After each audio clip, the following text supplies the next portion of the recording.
الحمد لله رب العالمين والصلاة والسلام على رسوله سيدنا محمد وعلى آله وأصحابه أجمعين أما بعد. أعوذ بالله من الشيطان الرجيم. بسم الله الرحمن الرحيم. وأقيموا الصلاة وآتوا الزكاة وما تقدموا لأنفسكم من خير تجدوه عند الله هو خيرا وأعظم أجرا واستغفروا الله إن الله غفور رحيم. وقال رسول الله صلى الله عليه وسلم: بني الإسلام على خمس: شهادة أن لا إله إلا الله وأن محمد رسول الله وإقام الصلاة وإيتاء الزكاة وصوم رمضان وحج أو كما قال رسول الله صلی اللہ علیہ وسلم. بزرگوں، دوستوں اور بھائیوں، 2 دن سے جیسے کہ اعلان سن رہے تھے کہ اسلام کا ایک عظیم الشان فریضہ اور بفرمان رسول اسلام کا ایک اہم پلر زکوٰۃ کے بارے میں کچھ گفتگو ہوگی. نبی کریم صلی اللہ علیہ وسلم نے اسلام کو ایک بلڈنگ سے تشبیہ دے کر اس کی بنیاد 5 چیزوں پر رکھی.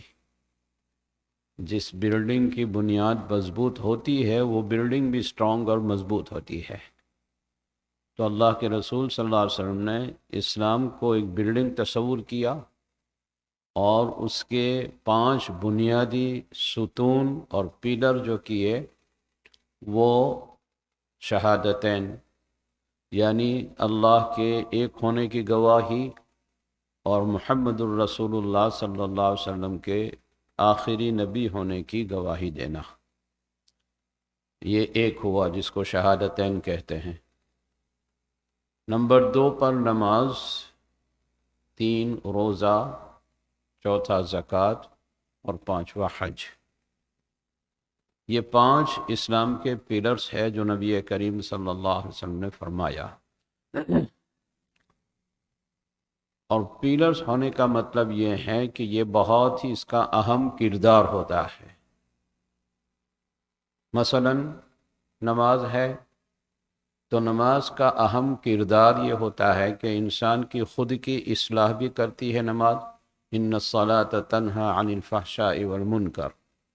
نماز اپنی خود کی اصلاح بھی کرتا ہے، برائی سے روکتی بھی ہے، اور نماز پڑھنے والا لوگوں میں بھی محبوب اور مقبول سمجھا جاتا ہے کہ بھئی یہ بھائی نمازی ہے. ان کا ایک وقار، ان کی ایک عزت ہوتی ہے کمیونٹی میں.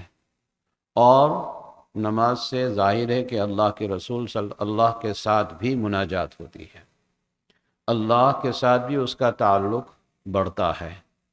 تو نماز جیسے یہ کردار ادا کرتی ہے اسلام میں، ویسے ہی بالکل زکوٰۃ ہے. نماز اور روزہ یہ دونوں جانی عبادت ہے. اللہ تعالیٰ نے جان اور مال 2 چیز عطا فرمائی ہے انسان کو. تو نماز اور روزہ یہ دونوں جانی عبادتیں ہیں جس میں ہمارا جان خرچ ہوتا ہے، اور زکوٰۃ مالی عبادت ہے جس کا ہمارا مال خرچ ہوتا ہے. اور حج جو ہے وہ جانی بھی ہے اور مالی بھی ہے. جان بھی ہمارا خرچ ہوتا ہے اور مال بھی ہمارا خرچ ہوتا ہے حج میں. تو اللہ تعالیٰ نے ان 5 عبادتوں کے کچھ خصوصیت، جس کو میں نے کہا اس کا ایک کردار ہوتا ہے انسان کی زندگی میں، خصوصیتیں اور امتیازات نصیب فرمائے ہیں ان 4 عبادتوں کو. ظاہر ہے کہ دنیا میں بھی تھی اس کو بہت سارے فوائد ہے. آج ہم زکوٰۃ کے لیے خاص گفتگو کرتے ہیں کہ زکوٰۃ کے بہت ساری حکمتیں اور فوائد علماء نے بیان کیے ہیں.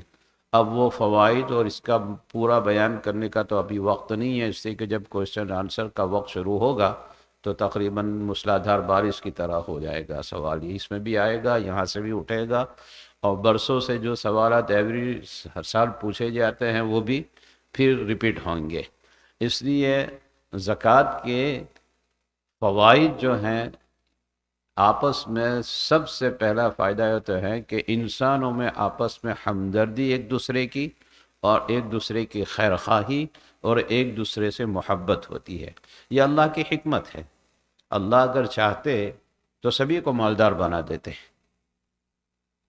اور دولت کی تقسیم جو تھے وہ برابر کرتے سبھی کے لیے، لیکن قرآن مجید میں اللہ تعالیٰ فرماتے ہیں واللہ فضل بعضکم علی بعض، کہ اللہ تعالیٰ نے روزی میں، مال دینے میں ایک کو دوسرے پر فضیلت دی ہے، کسی کو زیادہ دیا ہے، کسی کو کم دیا ہے، تاکہ زیادہ دینے والے، جس کو زیادہ ملا ہے، وہ آدمی، وہ لوگ جن کو نہیں ملا ہے یا جن کو کم ملا ہے ان کو دے۔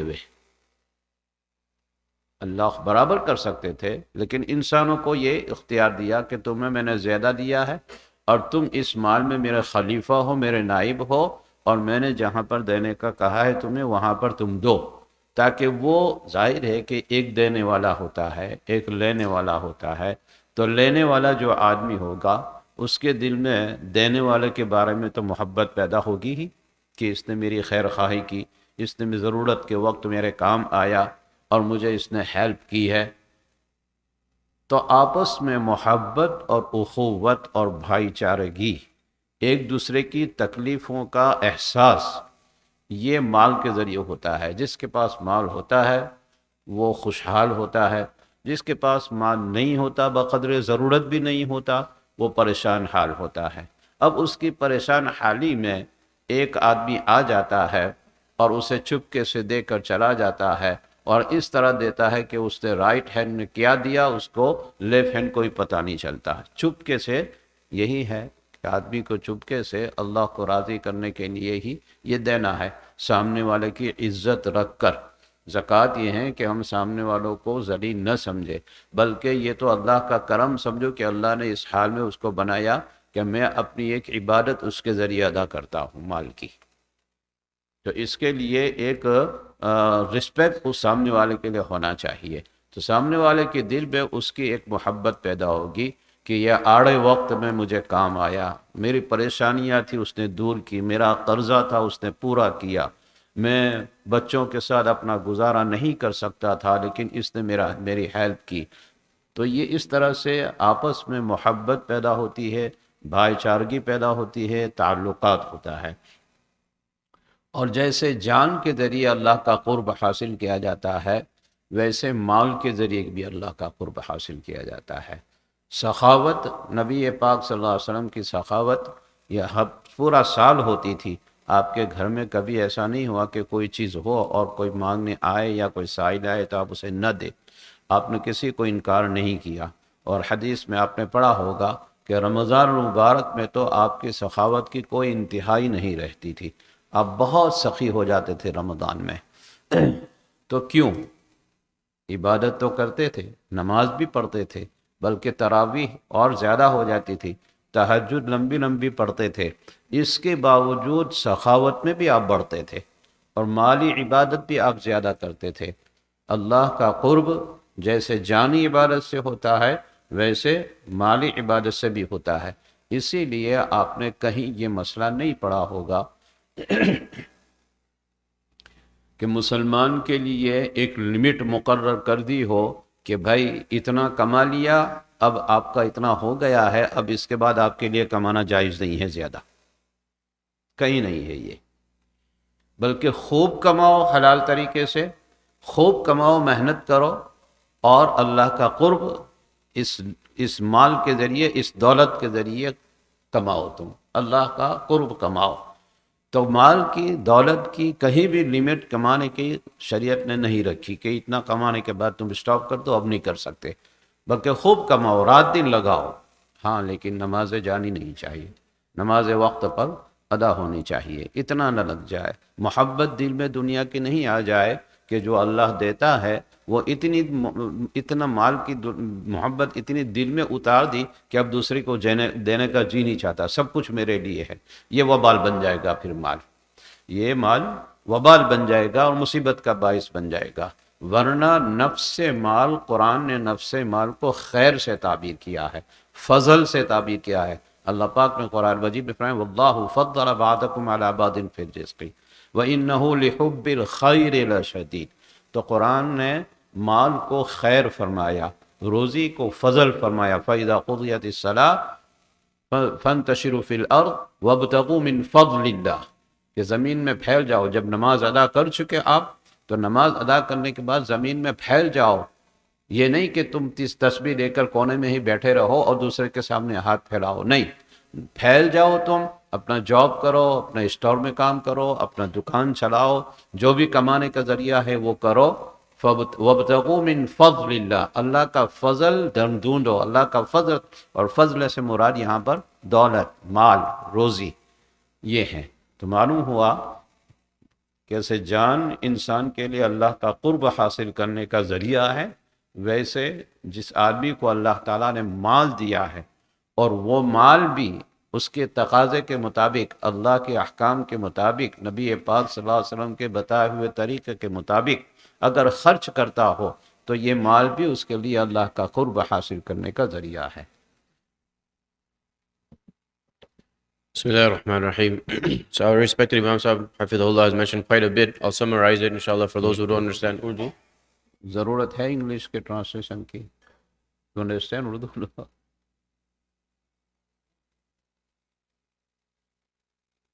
अक्सरियत अगर ऐसी है, अच्छा ऑनलाइन होते, चलो। So I'll summarize briefly, inshallah. He started off with an ayah of the Quran and a hadith of the Prophet ﷺ, which concludes and which instructs that there are 5 pillars of Islam, and the foundation of Islam is based upon these 5 pillars. Just as you have a structure, you have a building, and the foundation and the pillars are very important for the balance and for the structure of the building. Similarly, these 5 pillars and these foundations of Islam are very important for the deen, for the religion of a believer. They have a very important role in Islam.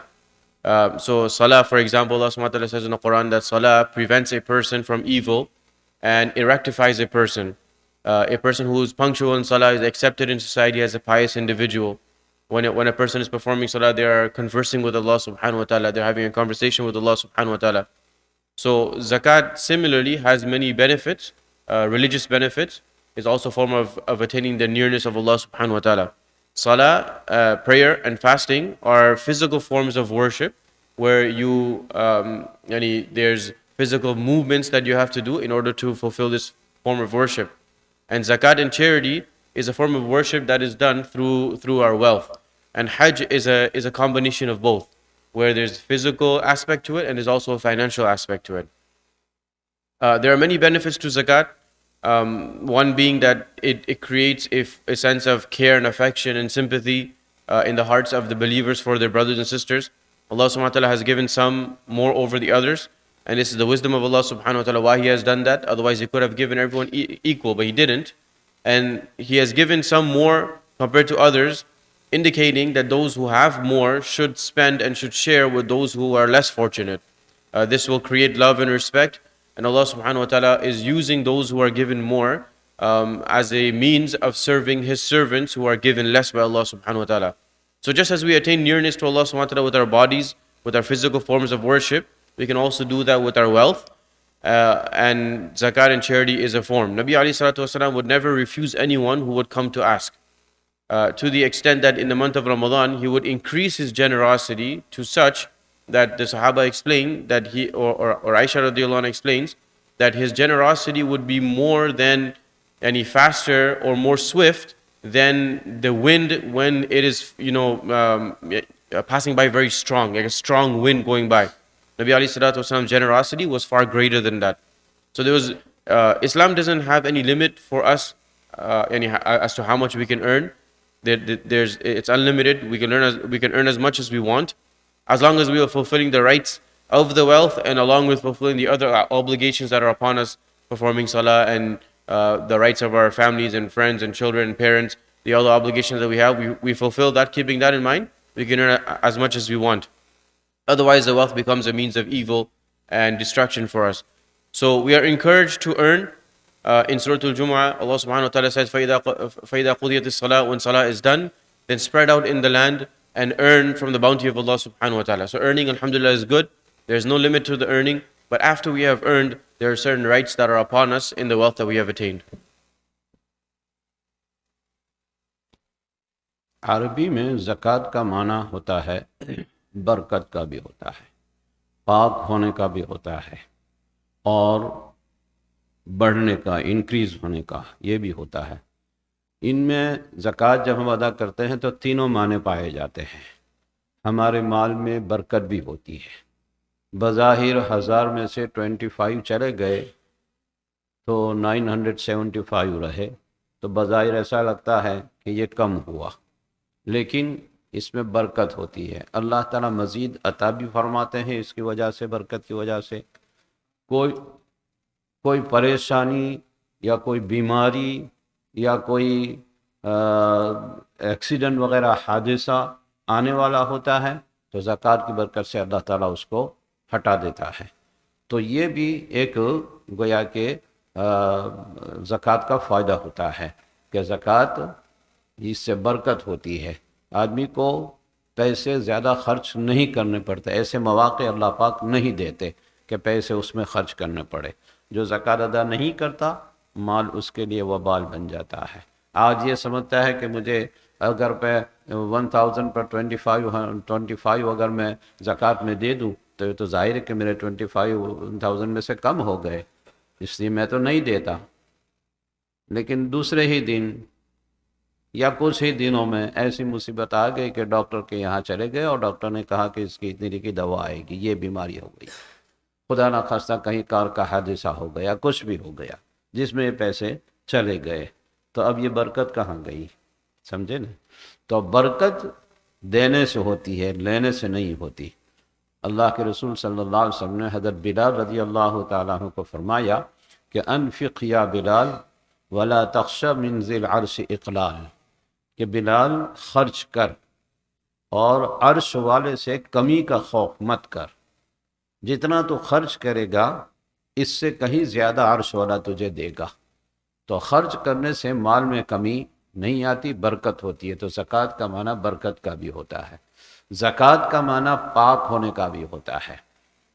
قرآن کریم میں اللہ تعالیٰ اپنے نبی پاک کو فرماتے ہیں خذ من اموالہم صدقۃ تطہرہم وتزکیہم، کہ اے نبی آپ ان کے مالوں میں سے زکوٰۃ لیجئے، خذ من اموالہم صدقۃ، زکوٰۃ لیجئے، تطہرہم، اور اس کے ذریعے تم ان کو پاک کرو، وتزکیہم، وتزکیہم، اور اندر کی جو بری صفتیں ہیں، بخل کی صفت ہے، کنجوسی کی صفت ہے، اس سے بھی تم اس کو پاک کرو۔ تو طاہرہم، ظاہری پاکی، اطمینان نصیب ہوگا، سکون نصیب ہوگا، اور اندر کی پاکی بھی اللہ تعالیٰ نصیب فرمائیں گے۔ تو تزکیہم، تو زکوٰۃ کے یہ دو فائدے ہوئے، تو برکت بھی ہوئی اور اس کے ذریعے پاکی بھی ہوئی۔ اسی لیے فرمایا کہ جو زکوٰۃ کا مال ہوتا ہے، جو زکوٰۃ ہم نکالتے ہیں 2.5%، وہ مال کا میل ہوتا ہے، مال کا، دولت کا ایک میل ہوتا ہے۔ جب میل نکل گیا تو دوسری چیز ہوتی ہے وہ صاف ہو جاتی ہے، وہ پاک ہو جاتی ہے۔ اسی لیے جو سب سے اعلیٰ خاندان کہلاتے ہیں نبی پاک صلی اللہ علیہ وسلم کا سادات لوگ، اس کے لیے زکوٰۃ کا مال لینا جائز نہیں، ان کو زکوٰۃ نہیں دی جائے گی، بلکہ وہ اگر محتاج ہے اور وہ اگر نیڈی ہے تو ان کو اپنا پیور مال دو، خالص دو، اس لیے کہ یہ مال تو مال کا میل ہے، اور یہ بڑے اچھے اعلیٰ خاندان کے نبی پاک صلی اللہ علیہ وسلم کے خاندان کے ہیں۔ تو سادات کو، سیدوں کو جو دیا جائے وہ اپنے خالص مال میں سے، پیور مال میں سے دیا جائے۔ تو زکوٰۃ کا معنی برکت بھی ہوا، زکوٰۃ کا معنی پاک کرنا بھی ہوا، اور زکوٰۃ کا معنی بڑھنا بھی ہوتا ہے۔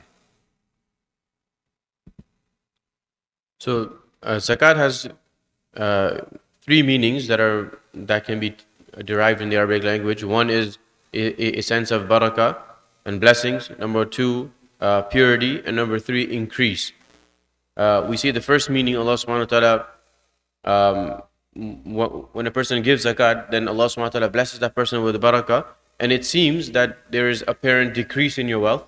You have 1,000, you are giving 25, now you are left with $25 less, 2.5% less than what you had. So apparently it seems like there's a decrease, but in reality Allah subhanahu wa ta'ala will put blessings in that wealth that you have and will grow it, will allow you to utilize it in a way where you are left with more, rather than a person not having barakah and blessings. Allah subhanahu wa ta'ala will remove difficulties, sicknesses. In this way, a person can enjoy the wealth as well, and a person can retain the wealth as well. Whereas if a person is afflicted with some difficulty or some sickness, they end up spending that wealth, and now they can't enjoy that wealth anymore. So it seems that there's an apparent decrease, but there's blessings in there. Number two, zakat can also be in a meaning of purity. Allah subhanahu wa ta'ala says to the Prophet ﷺ in the Quran that take their wealth from them, collect their wealth from them as a means of purification. So this also purifies the remainder of the wealth that we have.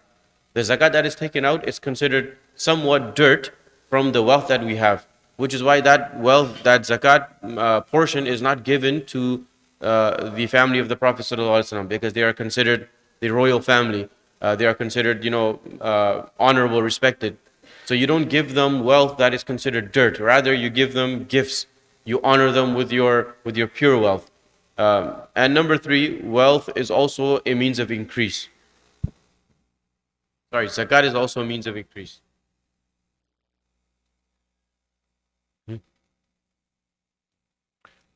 یہ تو زکوٰۃ کا لغوی معنی ہوا عربی زبان کے اعتبار سے. شریعت میں کس کو زکوٰۃ کہتے ہیں؟ فقہی لحاظ سے زکوٰۃ کس کو کہتے ہیں؟ بہت ہی مختصر اس کی ڈیفینیشن ہے: تملیک مال مخصوص لشخص مخصوص بنیتی.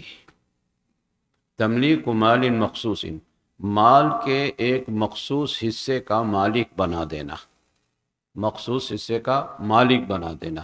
مخصوص حصے سے مراد 2.5%، سیونگ کے اوپر 2.5% کا کسی کو مالک بنا دینا. تملیک مال مخصوص لشخص مخصوص، مخصوص آدمی کو مالک بنا دینا.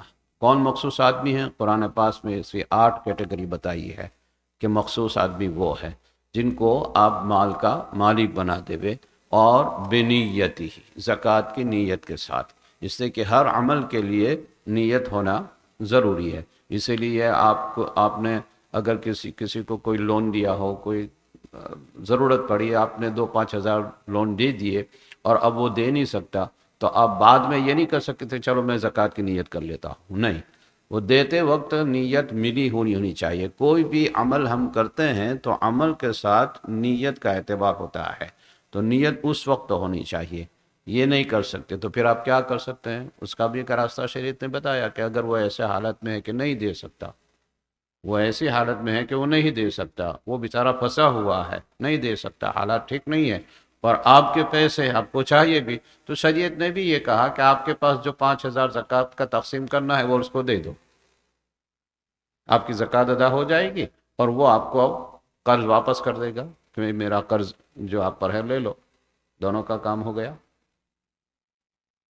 صحیح مسئلہ ہے. لیکن اس وقت آپ نہیں کر سکتے یہ کہ میں نے جو دیا ہے وہ میں نے زکوٰۃ میں شمار کر لیا، نہیں، بلکہ یہاں تک مسئلہ بتایا ہے علماء نے کہ اگر آپ اس آدمی کے اوپر یہ بھروسہ نہیں ہے کہ بھائی میں اس کا ہاتھ میں دوں گا تو فوراً بھاگ جائے گا، یہ تو نہیں دے گا، اس سے کہ دینے کی نیت ہی نہیں ہے، تو بھی شریعت نے راستہ یہ بتایا کہ اس کو یہ کہو کہ کسی کو اپنا وکیل بنا دے زکوٰۃ وصول کرنے کا، اور وہ اسی کو وکیل یہ بھی بنا دے کہ میرا قرضہ بھی تم ادا کر دو. تو کسی اچھے آدمی کو زکوٰۃ وصول کرنے کا وکیل بنا لیا کہ میری طرف سے آپ یہ زکوٰۃ وصول کر لو. 5,000 اس نے وصول کر لیا وکیل نے، اور اس کا بھی وکیل تھا کہ میری طرف سے تم قرض ادا کر دینا، یہ پہلے سے کہہ دے، اس نے قرض ادا کر دیا. مطلب یہ ہے کہ دونوں کا کام ہو گیا، شریعت نے خیال رکھا ہے اس کا. تو میں کہہ رہا تھا کہ تملیک مال مخصوص لشخص مخصوص بنیتی، اس کو شریعت میں کہتے ہیں زکوٰۃ. جی. The definition of zakat in Sharia, in fiqh, means to make the owner of a specific type of wealth to certain individuals with the intention of giving zakat. So there are 3 things that are very important. Ownership is important. If you don't make someone an owner of the wealth that you are giving, then zakat is not fulfilled. Number 2, they are given to specific individuals. if you give it to anyone outside of these categories of these specific individuals, zakat will also not be fulfilled. And number three, there has to be intention prior to giving, which means that if you have already given some form of charity, and then you realize you have to give zakat, and after giving the charity, you make intention afterhand. You've already given some organization or to some individual, and later on you make intention of zakat, that will not be considered zakat.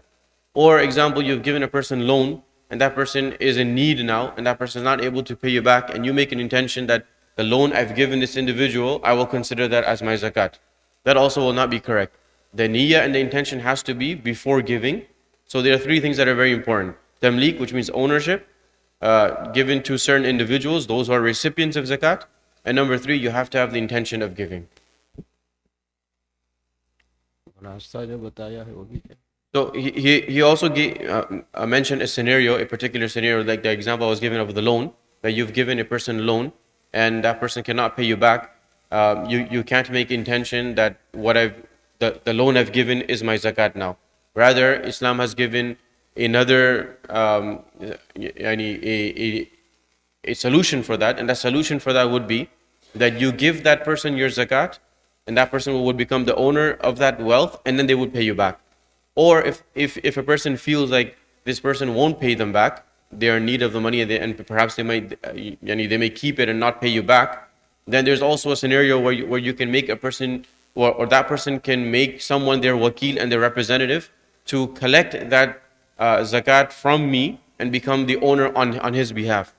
So we have a third person. That third person would collect the money that I am giving as zakat on behalf of the person who I've given loan to. Now this person takes possession of it on behalf of the person who is in debt, and then that person will pay you back. So you are still getting your wealth back. But the point is, you can't make intention after you have already given. زکوٰۃ کن مالوں میں دی جاتی ہے؟ ویسے تین category ہوتی ہے. ایک تو زمین سے نکلنے والی پیداوار کو، جس کو ہم عشر کہتے ہیں، خراج کہتے ہیں، اس کی بحث یہاں نہیں ہوگی. دوسرا، جانوروں کی بھی زکوٰۃ ہوتی ہے، اس کا بھی مستقل ایک نصاب ہوتا ہے. لوگ ہزاروں جانور پالتے ہیں، فارم پہ ہوتے ہیں، تو اس میں بھی زکوٰۃ ہے، اور وہ اس کا بھی ایک نصاب ہے، اور کتنی ادا کرنی ہوتی ہے وہ بھی ایک مستقل بحث ہے. اس کو بھی ہم یہاں بیان نہیں کریں گے. یہاں جو بیان کریں گے، یہ ہمارے پاس جو مال و دولت ہے، وہ اس کے لیے زکوٰۃ کی ہم آج گفتگو کریں گے. تو اس کے لیے ہے کہ مال نامی ہونا. نامی کا معنی بڑھنے والا، مال بڑھنے والا ہونا چاہیے. تو سونا اور چاندی اور کیش، کرنسی، یہ تینوں چیز ایسی ہے. کرنسی تو سونا چاندی ہی اصل کہلاتی ہے، اس سے دو ہی سمجھو، سونا اور چاندی، گولڈ اینڈ سلور. اس کا ایک نصاب مقرر کیا ہوا ہے. اس کا ایک نصاب مقرر کیا ہوا ہے کہ سونا 7.5 تولہ، جس کا 1 تولے کا تقریباً آج ہر جگہ 10 گرام چلتے ہیں، کہ 10 گرام کا 1 تولہ شمار ہوتا ہے. تو 7.5 تولہ یعنی 72 گرام یہ ہوتا ہے.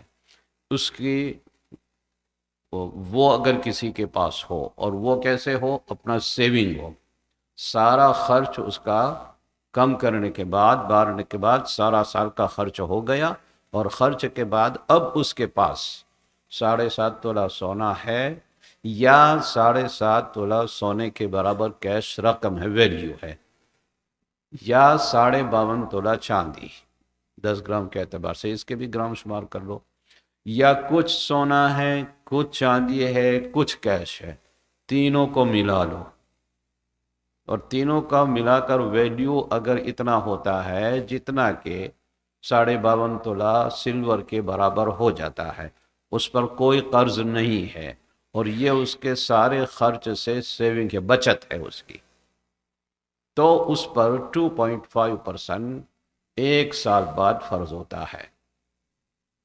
ایک تو یہ ہے کہ نصاب کا مالک ہونا.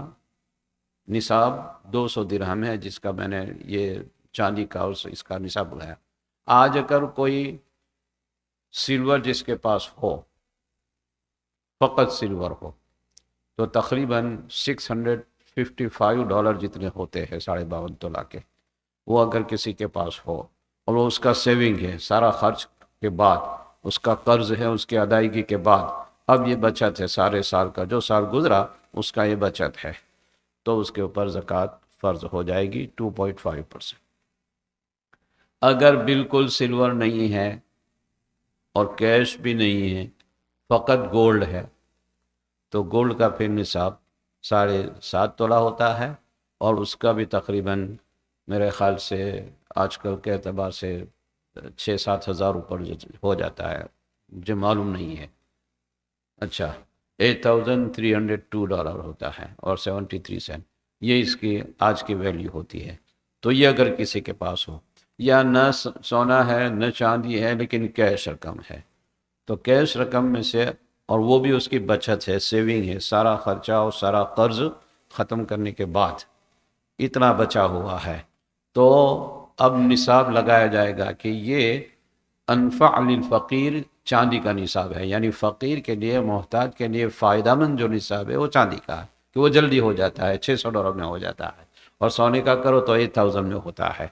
तो देखा जाएगा 600 का निसाब, कि अगर किसी के पास न सोना है न चांदी है लेकिन कैश रकम है, तो वो 600 और कुछ ऊपर हो जाए तो उसके ऊपर ज़कात फ़र्ज हो जाती है, और वो 2.5% निकालेगा।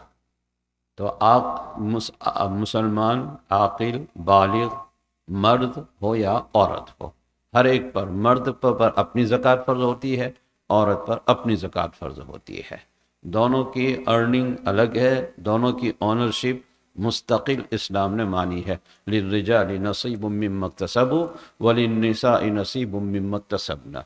औरतों के, मर्दों के लिए वो हिस्सा है जो उसने कमाया, औरतों के लिए वो हिस्सा है जो उसने कमाया। इस्लाम से पहले औरतों को कोई ओनरशिप दी नहीं जाती थी, उसका कुछ माना नहीं जाता था, लेकिन इस्लाम ने ये एजाज़ दिया कि जैसे मर्द ऑनर बन सकता है वैसे औरत भी ऑनर बन सकती है, कमा सकती है, और वो अपनी ज़कात अदा करेगी। जी। So there are three types of wealth that zakat is given on. Things that are grown from the land, that's number one. Number two, livestock and animals. We won't be discussing these two as they are somewhat irrelevant to us living here. But the third category applies to us, and that is either you have gold, silver, or equivalent in cash. Then zakat is payable. Now, what is the nisab? What is the threshold through which, yani, after you attain that, then you give zakat? There's the nisab was fixed by Nabi alayhi salatu wasalam in his time based on the currency that was existing in his time, dirham and dinar. So there was 200 dirhams and 20 dinar, 200 silver coins and 20 gold coins, which were somewhat equivalent in that time. Now there's a great difference between the two, but the nisab nevertheless remains the same. So 200 silver coins, which is equivalent to approximately 612 grams, and 20 gold coins, which is approximately equivalent to 87.48 grams of gold. So either there's three scenarios. A person has only gold, they have no silver, no cash. They will take the nisab of gold, which is 87.48 grams of gold, or equivalent in cash, and they will pay zakat accordingly. If a person has no gold, they have no cash, and they have only silver, they will take the nisab of silver. And if a person has a combination of either one of the three categories or two, gold or silver, cash I guess can be taken as either one. So if you have gold and cash, or you have silver and cash, or you have gold and silver, any combination, then you will take the amount which is the lesser of the two, of the gold and silver. Like I said, in the time of the Prophet ﷺ, it was somewhat equivalent, it was somewhat balanced, but now there's a great difference between the two. As our Shaykh just mentioned, the equivalent of the nisab of gold nowadays is approximately $8,300, $8,300. And the nisab of silver is approximately $661. So there's a great difference between the two. Sharia has instructed us that we take the lesser of the two so that it is more beneficial for those who are in need. If we take the nisab of gold, then there will be many people who will be in between the 660 and 8,000, who will have wealth in between that, who will not be giving zakat. And thus the needy will be deprived of receiving some assistance. So if we keep the nisab as a lesser of the two, it is more beneficial for those who are in need. Every individual will give zakat on their own wealth. A husband will give on his wealth, the wife will give on her wealth. Sharia has has stipulated that every individual is owner of their own wealth. So it is it is possible that a husband has his own wealth and a wife has her own wealth, and they calculate zakat individually and they give zakat individually. Ownership, determining ownership is very important in giving zakat. Right? There are many questions, many frequently asked questions, which can be answered just by understanding the concept of ownership. Right? So if I am the owner, I will give zakat. If I'm not the owner, I will not give zakat on it. Right? There are many scenarios that, inshallah, some questions will possibly come, and some questions have already come in. As we answer them, right, this concept of ownership will make sense to us. So whoever owns whatever wealth, they will give accordingly if they have the amount of nisab and it is in their possession for 1 year, 1 lunar year, 1 Islamic year. Then after 1 year passes, then they will give 2.5% of whatever they have. تو gold and silver اور cash کو بھی اسی کے ساتھ ملا دیا، اس کا تو ہو گیا۔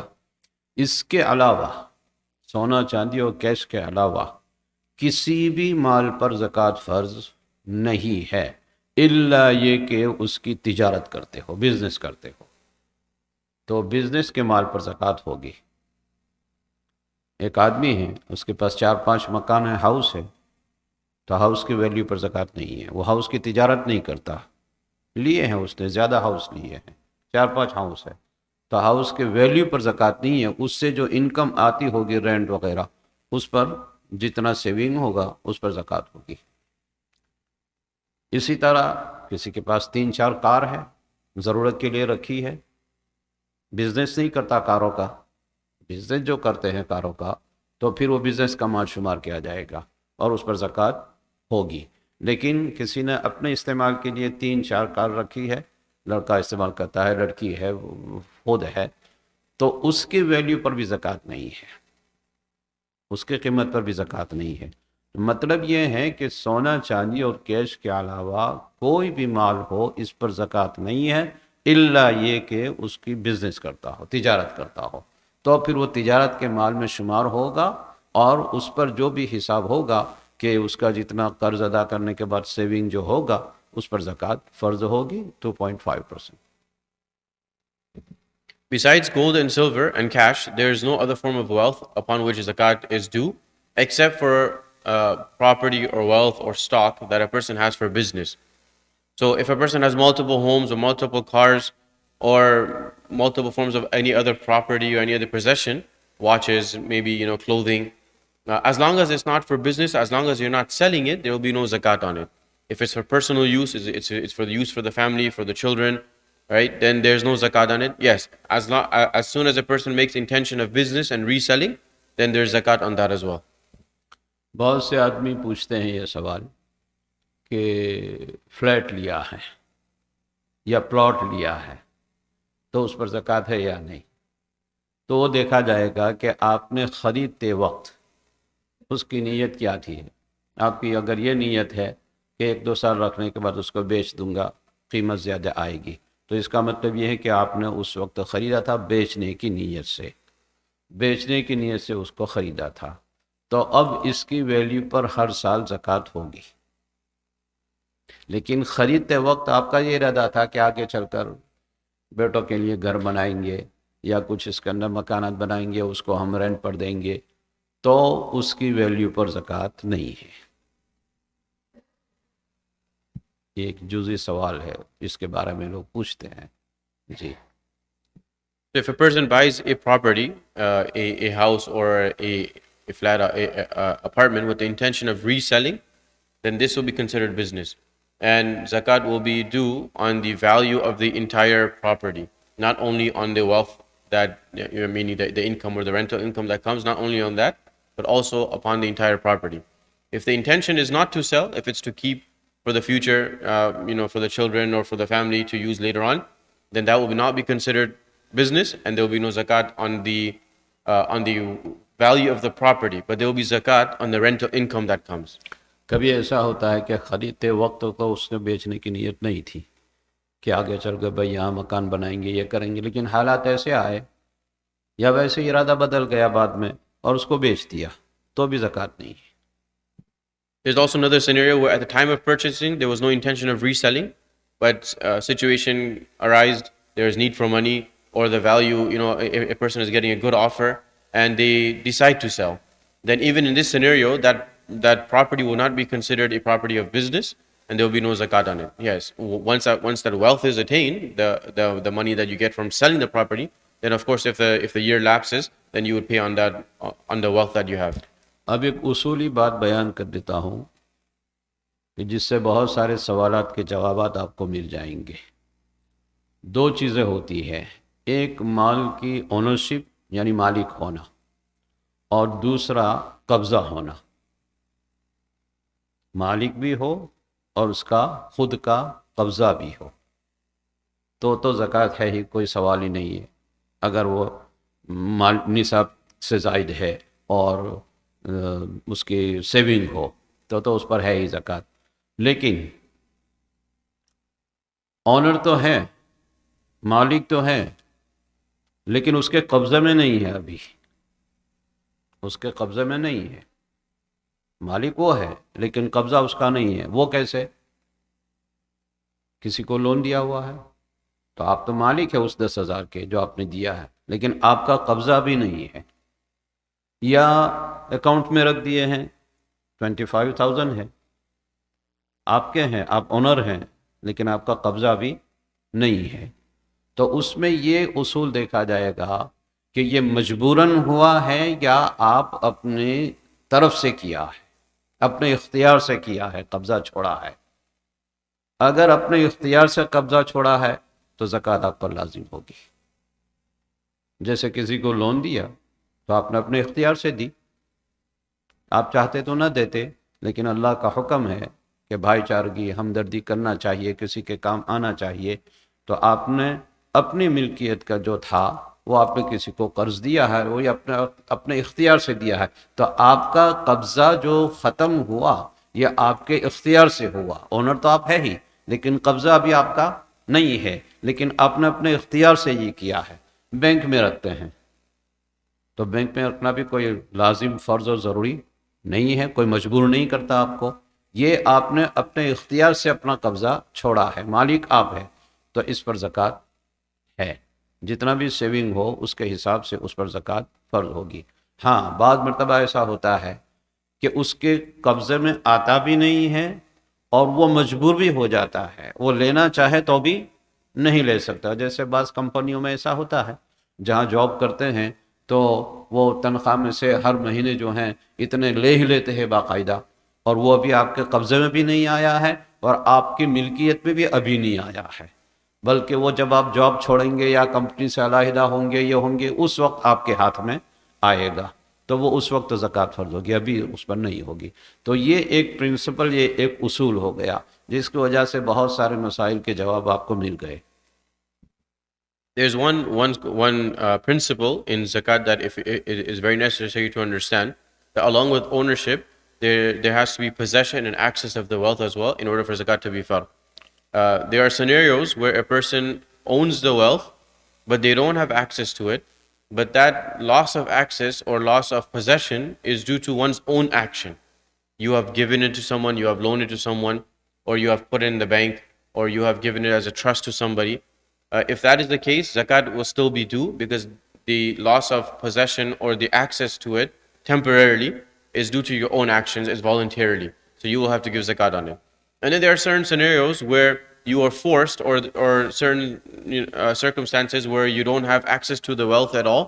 Example, your bank account is frozen, right? They have frozen your account. It's not by your choice. It's your wealth. It belongs to you, but you have no access to it. There's no way you can possess it. In this scenario, zakat will not be necessary on this. اب میرے خیال سے question answer کا شروع کی رہے، کچھ آئے ہیں اس میں جو نئے ہیں کوئی؟ So جی فرمائیے.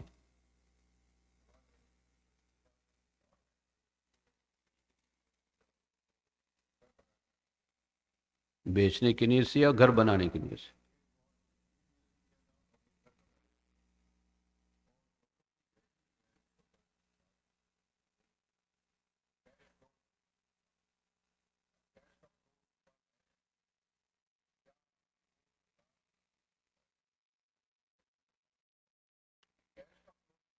क्या मतलब कैश का फ्लो नहीं? तो वो मिल्कियत जो आपकी है उतनी इतनी वैल्यू है, जो आपने एक प्लॉट दिया है बेचने की नीयत से, उसकी अगर इतनी वैल्यू है कि वो आपके सारे खर्चे के बाद निसाब तक पहुंच जाता हो और वो आपका सेविंग हो, तो ज़कात होगी। निसाब तक की वैल्यू अगर हो, निसाब तक तो वैल्यू तो हो ही जाती है, बिक रहे हैं या नहीं रहे हैं, लेकिन आप मालिक है उतने के कि आज की मार्केट में इसका वैल्यू कितना है। अगर उसका वैल्यू निसाब तक पहुंच गया हो और आपके ऊपर दूसरा कोई कर्जा न हो और ये आपका सेविंग हो, तो उस पर ज़कात होगी।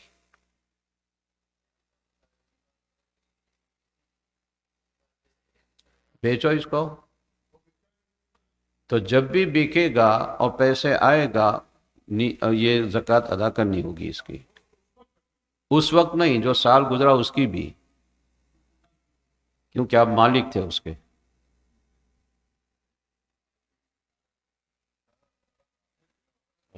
जी भाई, ये RESP का हर साल सवाल होता है, बता दो आप। So there are some questions online. This is also part of it, so I'll come to that inshallah. Let me just go through some of the questions that we're receiving from the brothers and sisters who are listening. The first question is claiming income taxes on zakat permissible? So you're not actually claiming zakat when you're filing for income tax. The government taxes you on your income that you have uh, incurred or attained throughout the year, and they give you a break on the donations that you have made. So when you're filing for taxes, it is perfectly fine for you to receive a tax deductible receipt for your zakat that you have given as well. This just shows the government that you had received, you had made a certain amount of money, and from that certain amount of money, you have already given in charities a certain amount, and you don't have that. So they're not giving you back from the wealth that you are giving zakat. Rather, what they're doing is they're taxing you less because you don't have that possession with you. So they're taxing you on the remainder of your income, right? So it's absolutely fine for you to for you to present a tax receipt for the zakat you have given. That's absolutely fine. Second question: should a person pay zakat on the value they bought it for or the current market value? I don't know what they're referring to. If they're referring to shares and stocks, then you would pay zakat on the market value of what you have. If you're referring to gold and silver, if you're referring to jewelry, then again you would pay zakat on the current market value, not what you purchased it for. Somebody has a question that they gave zakat, but they don't know if they gave the enough amount. If they didn't give enough, what to do? There's you have to calculate what you have, your assets. You have to calculate your liabilities. You have to come to a definitive a number, and you have to give zakat accordingly. You can't give zakat just on estimation. So whoever is doing that, I would suggest that you go through your finances, you look at your assets, you look at what you have, you look at what you owe, you find out how much exactly you have to give, and you give accordingly. It shouldn't be the case that you assume that I've given enough or I haven't given enough. That is not an excuse that you and I can present in the court of Allah subhanahu wa ta'ala, right? So we can't do that. So be sure in what you're giving, be sure of your finances, and give according to what you are supposed to give. There's another question: how do you know which asset had 1 year spent on it? So the question that I am understanding is there's a misconception, and the misconception is that 1 year has to pass by upon every form of wealth that you have. So example, I'll give you an example. I sell a car today and I get $20,000 today. I sell another car 3 months from now and I get another $20,000. That 1 year doesn't have to pass by separately for this 20,000 I have and another year for the 20,000 I get 3 months later. That's not how it works. Rather, the moment a person becomes the owner of Nisab, that becomes their beginning of the year. Right? This is something that we should have one day where it is fixed that this is the day of our payment of zakat. This is when my 1 year, one Islamic year concludes.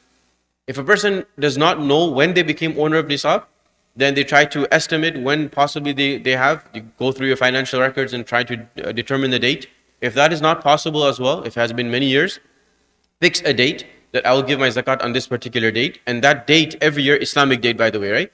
So you say, for example, 10th of Ramadan. It doesn't have to be Ramadan, right? It doesn't have to be Ramadan. Whenever a person becomes the owner of Nisab, that Islamic date will be taken into consideration, and 1 year from then, zakat will be due. So I'm just giving an example.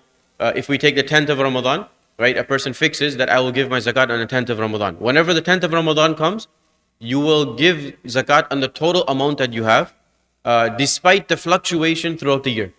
So even if throughout the year your assets went below the threshold of nisab, but at the end of the year you still have the amount of nisab, you will still give zakat.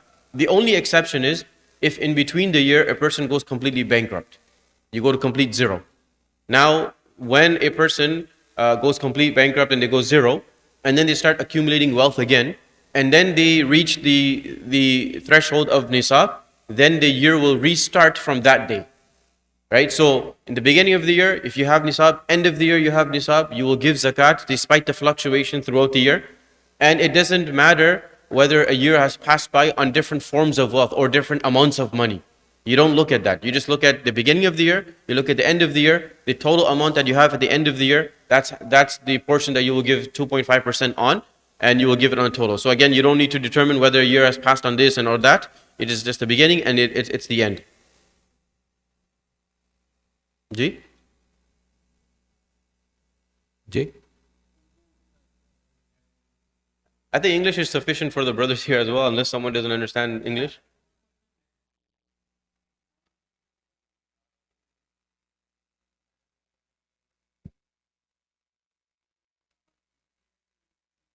नहीं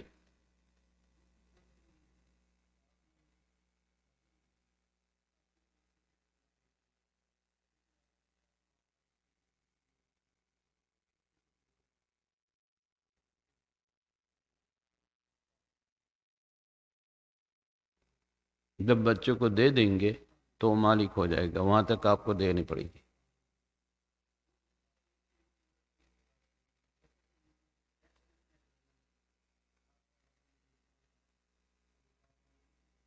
ज़कात में वो शुमार नहीं होगा, tax ज़कात में शुमार नहीं होगा. ज़कात एक इबादत है, टैक्स एक जुर्माना है, या हम जो सर्विस लेते हैं उसका बदल देते हैं. हम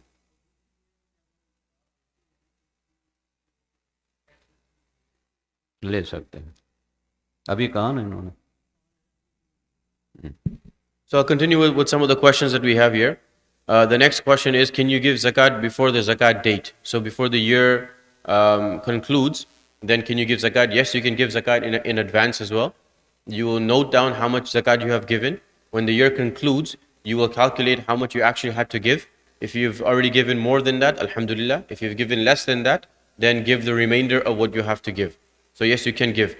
Do you have to inform the individual that you are giving them zakat? No, you don't. You can actually tell them that you are giving them a gift. You don't even have to mention that it's zakat.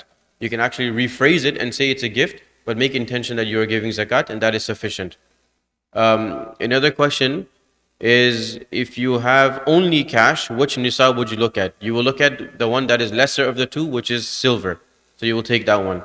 Another question is, once the year concludes and you have calculated your zakat, so example, you have 500 zakat to give, is it necessary to give all 500 at once and get distributed all at once right away, or can you give it slowly, time by time? It is not necessary for you to give it right away. You can give it slowly as the need arises, but it is very important that you distribute it, and you should try to distribute it before the following year at least, so it doesn't accumulate. If you're not giving it right away, I would suggest that you keep it aside and you would note it on an envelope or something, and you note it that it is zakat in case something happens, I lose my life, and people don't know that I have kept the zakat aside, so they know that this is zakat. So the point is, you can keep it aside and you can give it slowly as the need arises, as people come to you with their request, or as you feel that someone is in need of assistance. You can give it. You don't have to give it all at once. The next question is regarding RESP, so education savings plan for the children. Again, as I was mentioning in the beginning, determining ownership is very important. When you determine ownership, this question is very easy to understand. So if I have opened up RESPs for my children, I am putting money aside for my children for their education for the future. My intention is that I am keeping this money aside for them, but it still belongs to me. I still own it. When my children need it, I will give it to them, or they can use it for their education when they need it, but this is just a saving on the side. In this scenario, although you are putting it in a separate account, although it may be under somebody else's name, my intention is I am still the owner, I own that money, I will give zakat on it. Whereas if my intention is that I have given this money to my children, I no longer own it. It doesn't belong to me anymore, it belongs to my children. When they go to school, when they go to university, when they need the money, they can access it and they can use it. Now this money no longer belongs to me, it belongs to my children. I don't have ownership over it, I don't give zakat on it. I don't own it. Key point to understand, if I still own it, I have every right to access that wealth and use it as I wish. It is my ownership. If I don't own it, if I've made intention that this money belongs to my children now, I can't have access to it the way I want to, as if it's my own ownership. If there is a need, if I end up using that money, that will be a loan from my children. I would have to pay them back. It's my responsibility to pay them back because it is not my ownership anymore, it belongs to my children. If there is a need, if I have a big purchase, if I have a big amount I need to pay for something, and I end up using it, like I said, it's not my ownership, I will take that as a loan. I will have to pay them back. In this scenario, this wealth belongs to the children. There will be no zakat on that for you because you don't own that. RRSP, there's a question regarding retirement saving plan. So again, as our Shaykh was mentioning, there are many forms of pension plans and scenarios. There are two main things that you have to understand. One is there's a defined contribution and there's a defined benefit when you are understanding these forms of pension plans. The one that is the defined benefit, there is no zakat on that. What that is the company takes the responsibility of investing it for you. They finance it, they take care of everything. Any loss that incurs in the investment is upon the employer, not upon the employee. In this scenario, in the defined benefit, there is no zakat on that. That is the responsibility of the employer. There's another form, which is defined contribution, where there's contribution being made on behalf of the employee, from the employee, with the permission of the employee, with the agreement with the employee, right? There's a defined contribution. These are terms that are used in these pension plans. If you're not aware which one yours falls under, you can obviously go to your HR or those who are responsible in your company and find out what type of plan you have, and accordingly you will give. If it is a defined contribution, then there is zakat on that. In the contribution, any loss that incurs in the investment is incurred by the employee. So it's my loss. If the value fluctuates, it's my value that is fluctuating, right? In this scenario, although I don't have possession of it at the moment, it is through my permission, through my agreement that this wealth is going. Therefore, there still will be zakat on that. There's another question that is being asked regarding RRSP, that you don't have access to it, and if you were to access it now, you'll be taxed on it. That is fine. Whatever the tax portion that you would have, if you're not accessing it now, you will assume that you have access to it, and you will assume the tax portion. So if you are going to access it now, and you are going to be taxed 20%, you will deduct 20% from the value of the RRSP, which you would give in tax, and you would pay zakat on the remainder of the 80%. So whatever tax you would give, you can deduct that, and you can give on the remainder of that. Ji. Sorry? Yeah.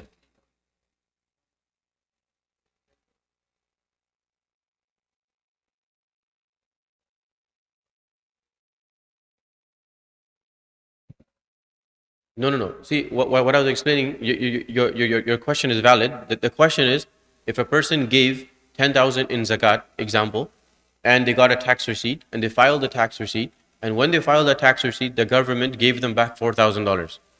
Now, it seems that you are getting $4,000 back from your zakat. That's what it seems. The reality is, you're not getting $4,000 back from your zakat. What you're getting $4,000 back from is the taxes that you have already paid throughout the year, that you would not have paid if you had already showed the government that this income has already been gone. I don't have this income anymore.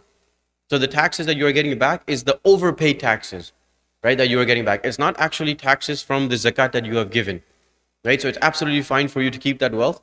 That is your taxes that are being returned to you, rather than taxes that you are getting back from zakat.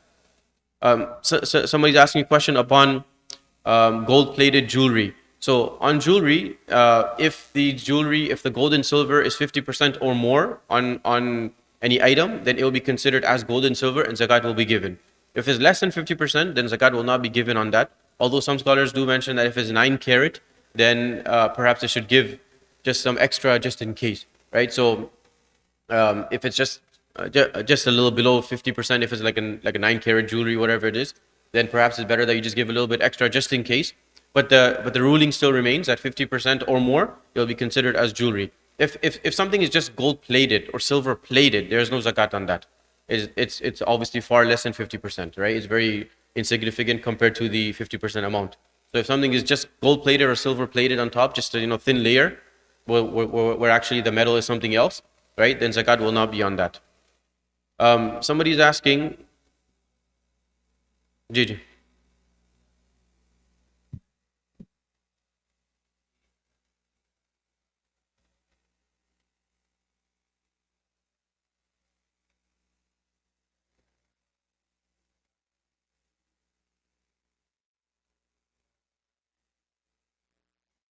नहीं नहीं सारा मिलाकर एक ही वक्त में जनवरी में.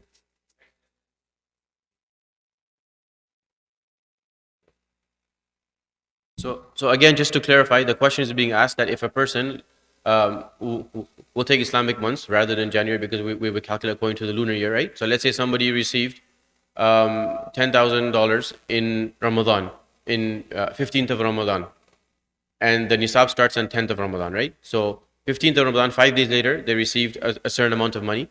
And then a few months later, in the beginning of the new year, Muharram, they receive another chunk of amount, right? You will not calculate a separate year for the amount that you receive in Ramadan and for amount that you receive 2-3 months later. Rather, the following Ramadan, the 10th of Ramadan, when your year ends, you will give zakat on the total amount. Total amount.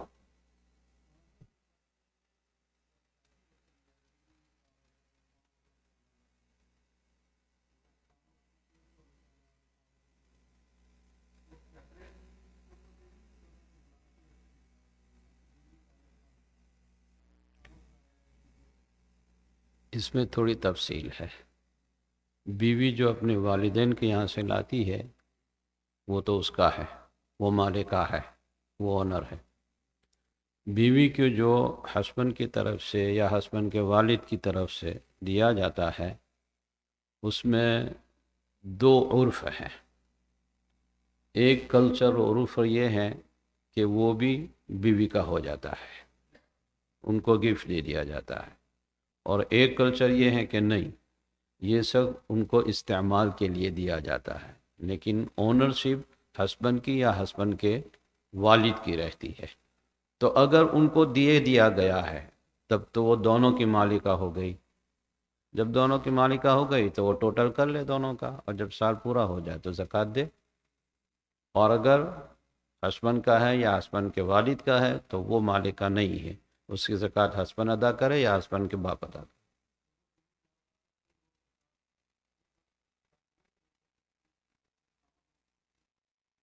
अगर वो job नहीं कर सकती, उसके पास दूसरा भी कुछ नहीं है, कैश वगैरह कुछ भी नहीं है, और सिर्फ इतना सोना ही है, तो वो सोना अगर निसाब तक पहुंचा हो, यानी 7.5 तोला अगर हो या उससे ज़ायद हो, तब तो फ़र्ज़ होगी.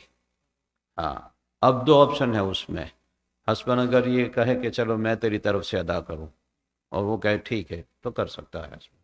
या हस्बैंड अदा नहीं करना चाहे और ये निसाब से ज़ायद है, तो सोना बेचो या सोना खुद ज़कात में दो, इतना जितना होता है.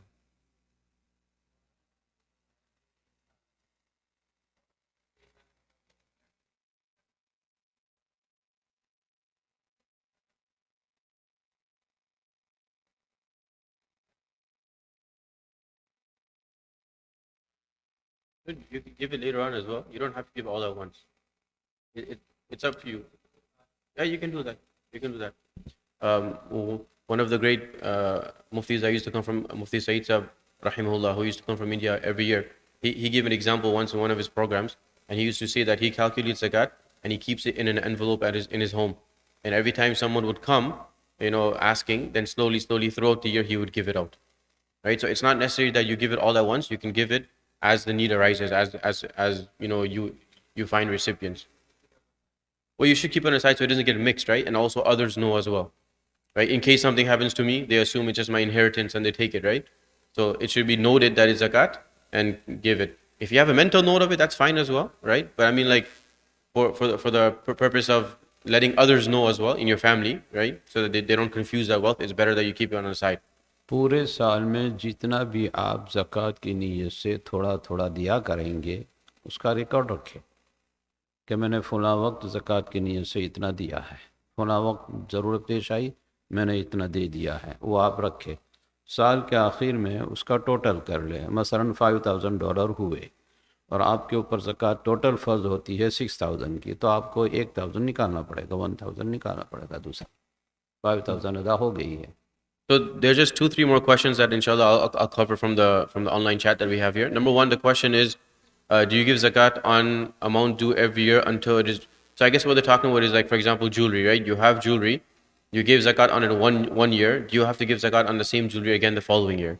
Or you have RRSP, you have these saving plans, and you've already given zakat on it 1 year. Do you give zakat on it again the following year, or do you give zakat only on the amount contributed in the following year, right? The extra amount. So the answer is you give zakat on the total amount, not only on what you earned in that 1 year or what you contributed in that 1 year. Rather, if you have jewelry, you'll give zakat on the jewelry every year. If you have a savings plan, if you have money put to aside, you've already given zakat on that amount 1 year, you will give zakat on that same amount the following year if you still have it sitting there. Right? So you will give zakat on the total amount, not only on what you contribute every year, you give zakat on the total amount. The whole purpose of wealth is that you grow your wealth. Right? So if a person doesn't grow their wealth and they let it sit there to the side, that's their issue, that's their problem, right? But the whole concept of gold, silver, and wealth is that you are supposed to grow it. Right? And that's why zakat is due on it annually. If a person doesn't do that, right, and they let the gold, jewelry just sit there, right, then you will have to pay zakat on it every year. There's a question regarding stocks and shares, right? So there's two things to understand in stocks and shares. If a person has purchased stocks or shares of a company with the purpose of investment, not to sell, with the purpose of investment, so they have a long-term investment in that company, then you don't need to give zakat on the total value of the shares and stocks. Rather, you will give zakat on the amount of the total zakatable assets that the company has. So again, that will be your responsibility to go into some in-depth, study and research into the company that you are investing and determine how much of the assets of the company is zakatable. And you give zakat on the total zakatable assets of the company. And if you're not able to determine that, some of the local muftis here have tried to get an understanding, and on average, or perhaps by cautiously, they have given a figure of 25%. So you give zakat on 25% of the value of the company, which would represent the zakatable assets of the company. This is if you have a long-term investment, and obviously if you have any dividends that are coming in. So if you have any dividends, that obviously is considered as cash. So you will give zakat on the dividends and also on the zakatable assets of the company, or 25%. And number two, the second thing is you purchased stocks or shares not as a long-term investment, rather just to sell. So you are anticipating the price of the share or the stock to rise, and the moment it rises, you will sell. This will be considered like a business stock, right? And this is not a long-term investment. In this scenario, you will give zakat on the total amount of the portfolio, the total amount of the value of the stock of the share, not only on the zakatable assets. Current value, not purchase value. So the current value, whatever the current value is, you will give zakat on the total amount. Another question that somebody asked is, if a person passes away, but their wealth, their cash has not been distributed, meaning the inheritance is not distributed. So if I have a family member who has passed and I am inheriting from someone, but I have not received the inheritance yet, zakat is not due on me yet, because I haven't, as our respected Shaykh has mentioned, right? ownership is one thing and possession is also another thing. So technically, I have become owner of it, right? By Sharia, I have become owner, but I haven't yet received or access. I don't have access to it. I don't have possession over it. So although I am the inheritor, until I don't receive it, I will not be liable to give zakat on that, right? So as long as that's not distributed. Somebody asked a question. They have a land for business. They purchased it for business, but then they moved away from there and they haven't been able to sell it.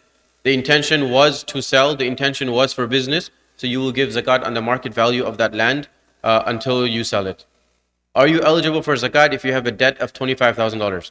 So the principle is, if your assets, the amount that you have is less than your debt, you don't have to give zakat, and you are also you would perhaps be also a recipient of zakat, right? So if you now, debts are also very important to understand that there are two types of debts.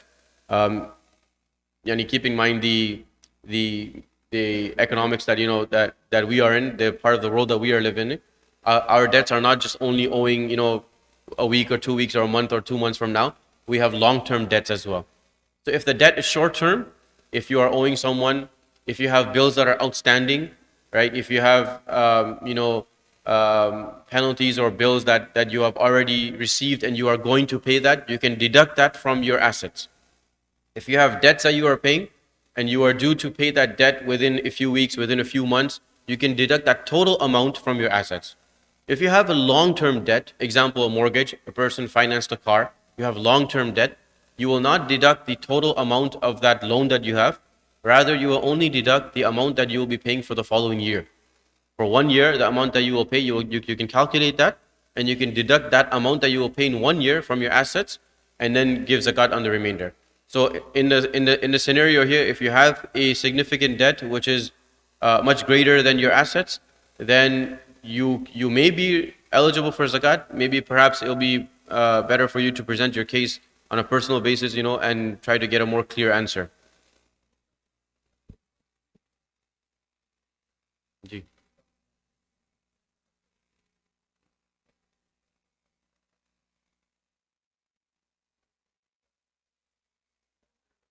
जी,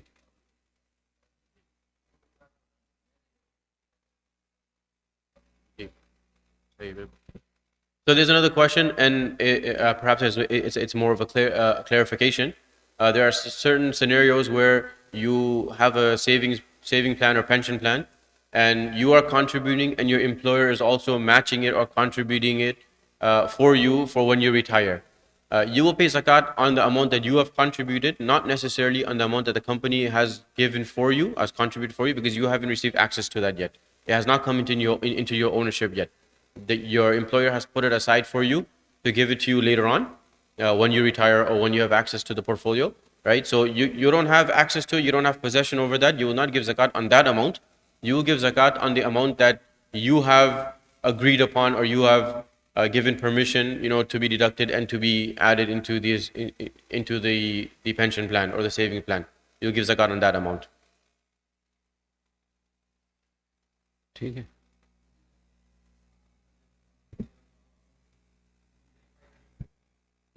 हाफिजा पूछे तमिल पूछ लियो नहीं. हाँ.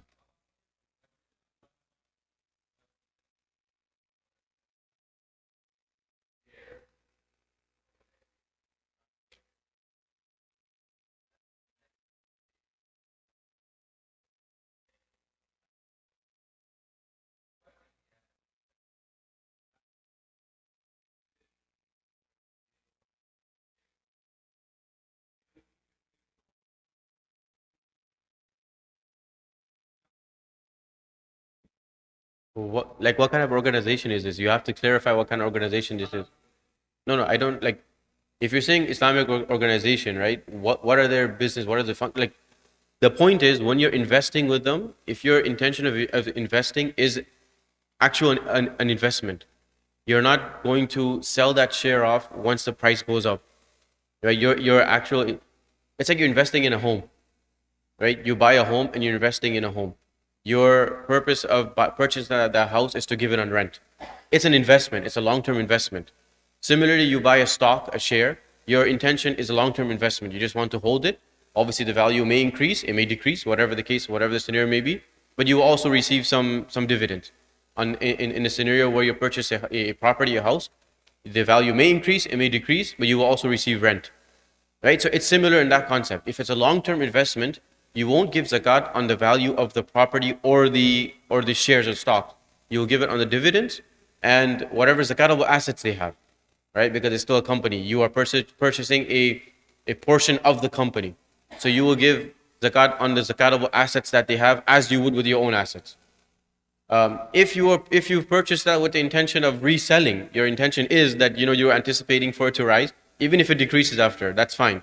But your intention is you want to sell it, you are going to sell it, you're just waiting for the time to sell.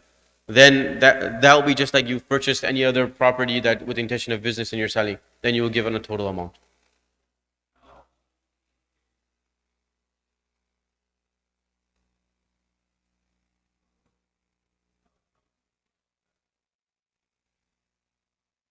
हाँ, उस पे से जो आपको डिविडेंड मिलता है उस पर ज़कात होगी अगर लॉन्ग टर्म रखने का इरादा हो। लेकिन ये है कि भाई चलो शेयर की कीमत बढ़ गई है मैं बेच दूँ, यही अगर है कि जब बढ़ जाएगी मैं बेच दूंगा, तो फिर तो ये इन्वेस्टमेंट कहलाता है, ये लॉन्ग टर्म नहीं कहलाएगा। Zakatable assets, Habib, is more like if, for example, you have a store, right? You have a shop, you have a business, you have a bakery. The tools or the fixtures, the building, those are not zakatable assets, right? Zakatable assets will be the ingredients, the things that are included in the final product. Those things are considered zakatable assets. So if you're investing in a company, again, the entire company is not zakatable, right? They may have a building, they may have offices, they may have infrastructure, they may have so other fixtures. Those things are not, you don't give zakat, but you will give zakat on certain things that they may possibly have, which are zakatable, right? That's where we determine the zakatable assets. आप पूछ रहे हो?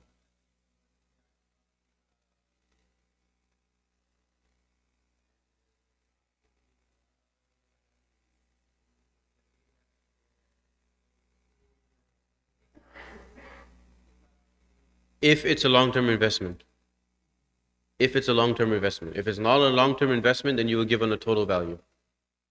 So,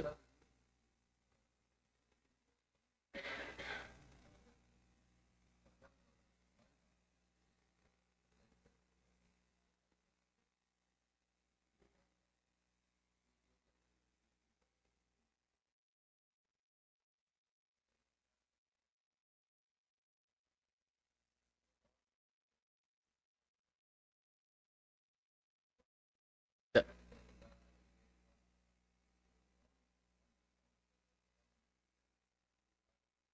yeah, that seems like a long-term investment. इसकी मिसाल ऐसे समझ लीजिए, house by किया और हाउस को रेंट पर दे दिया, तो रेंट जो आता है उस पर ज़कात होगी, हाउस की वैल्यू पर नहीं होगी। तो ये गोया कि लॉन्ग टर्म जो होता है वो एक हाउस समझिए उसको, उस कंपनी को, कि वो लॉन्ग टर्म आपने ख़रीदा, वो आपको अभी नहीं मिलेगा, वो लॉन्ग टर्म का है। तो उस पर से जो इनकम आती रहती है उस पर तो होगी, लेकिन उस पर नहीं होगी। हाँ, डिविडेंड।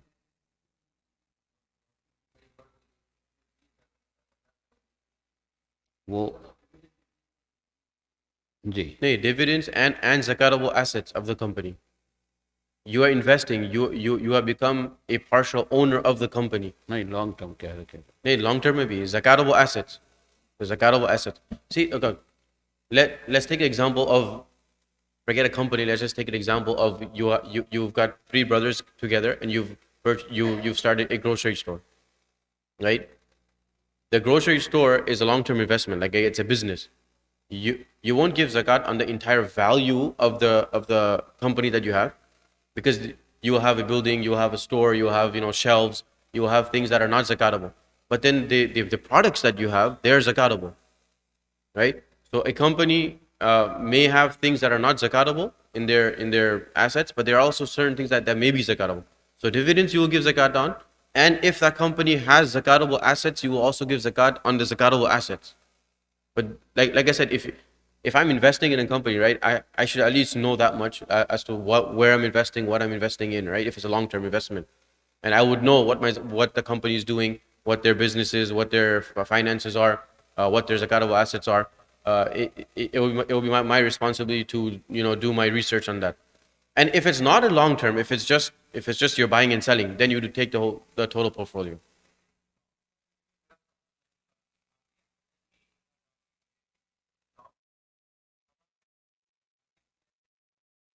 आप क्या दे रहे हैं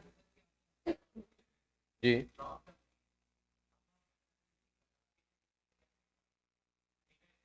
No, that's why I also pointed out that some of the local ulama, right, they've done research and they've concluded that if you're not able to determine what the zakatable assets are, take 25%. Yes, 25% of your investment, of course. So if you've invested $1,000, that would mean 25% of that is zakatable.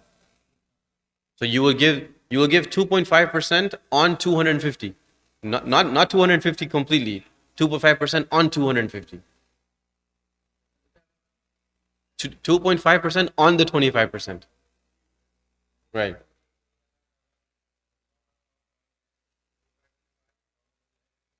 उसके ऊपर जी.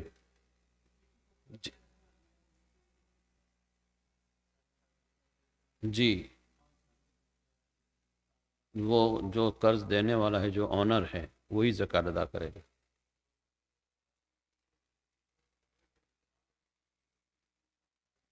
जी,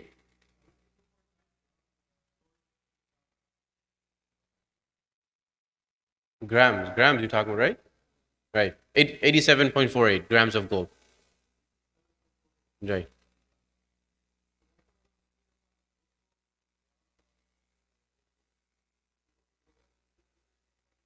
$200 पर, 87 बाद नहीं करने का, पूरे 200 पर.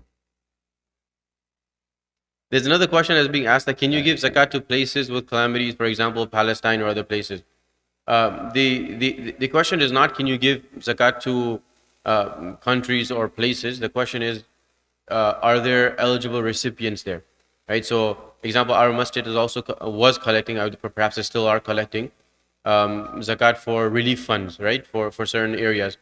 What that means is they are taking responsibility on your behalf to distribute your zakat to eligible recipients. Right? So it doesn't mean that they are giving it to Palestine, or it doesn't mean that they are giving it to this relief fund or that relief fund. It means that they are taking responsibility of collecting your zakat, and they will have it distributed on your behalf to people who are eligible in those places. Right? So if an organization is telling you, and you can convince yourself that yes, they are distributing the zakat to eligible recipients, then regardless of where it's going, whether it's Palestine or anywhere else, you can give your zakat there, as long as it is going to eligible recipients. Sorry?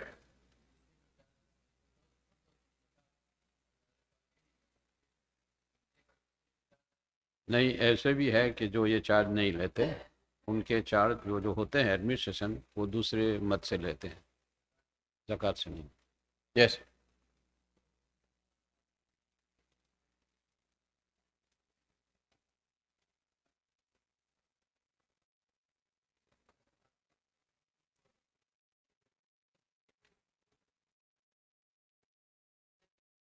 Yes.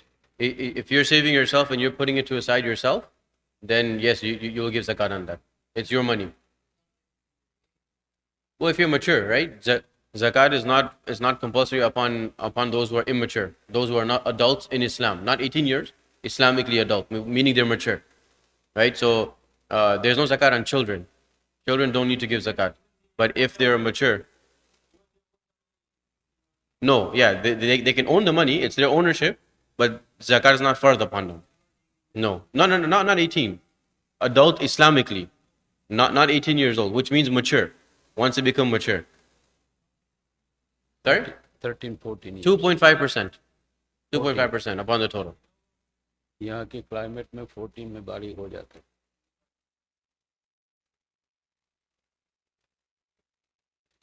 ठीक है, दुआ कर लें.